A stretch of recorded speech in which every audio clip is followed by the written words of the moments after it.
1886లో అమెరికాలోని చికాగో నగరంలో రోజుకు 14 నుంచి 18 గంటలు కార్మికుల్ని పనిచేస్తున్నటువంటి దానికి వ్యతిరేకంగా 8 గంటల పని దినం ఉండాలని చెప్పి పెద్ద ఎత్తున నిరసన కార్యక్రమం మే 1న పిలిపించారు. ఆ రోజు లక్షలాది మంది కార్మికులు ప్రదర్శనలో పాల్గొంటే వాళ్ళ మీద బాంబుల దాడి చేసి అలాగే కాల్పులు జరిపి కార్మికుల్ని హత్య చేశారు.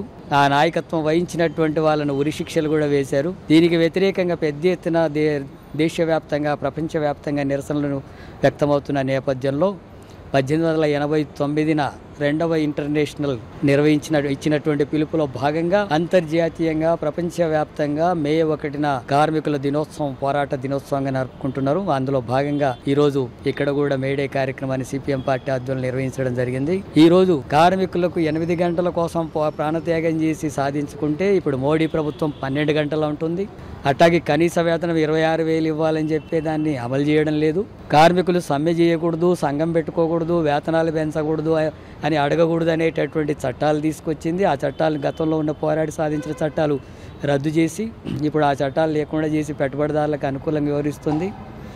రైతులకు గిట్టుబాటు ధర లేక లక్షల మంది రైతులు ఆత్మహత్యలు చేసుకుంటున్న కేంద్ర ప్రభుత్వం వ్యవసాయ రంగంలో కార్పొరేట్ సంస్థలకు సానుకూలంగా వివరిస్తుంది. అట్లాగే గ్రామీణ ప్రాంతాల్లో ఉండేటటువంటి ఉపాధి కూలీలకు పని కల్పించడానికి 2.5 లక్షల కోట్లు ఇవ్వమంటే 86,000కు తగ్గించింది. ఆ రకంగా వ్యవసాయ కూలీలకు పని చేయడానికి కూడా పని దినాలతో పాటు వేతనం కూడా ఇచ్చేటటువంటి పరిస్థితి లేదు. నిరుద్యోగ సమస్య పెరిగింది. అట్లాగే విపరీతంగా అధిక ధరలు పెరిగినాయి. విద్య వైద్యం వ్యాపారంగా మారింది. ప్రజా సమస్యలు పరిష్కరించడంలో ప్రభుత్వం కేంద్ర రాష్ట్ర ప్రభుత్వాలు పూర్తిగా విఫలమైనవి. ఈ నేపథ్యంలో ఈ మేడే పోరాట స్ఫూర్తిని తీసుకొని రేపు ఈ నెల 20వ తారీఖున దేశవ్యాప్తంగా కార్మికులు పెద్ద ఎత్తున సమ్మె నిర్వహిస్తున్నారు వాళ్ళ హక్కుల సాధన కోసం.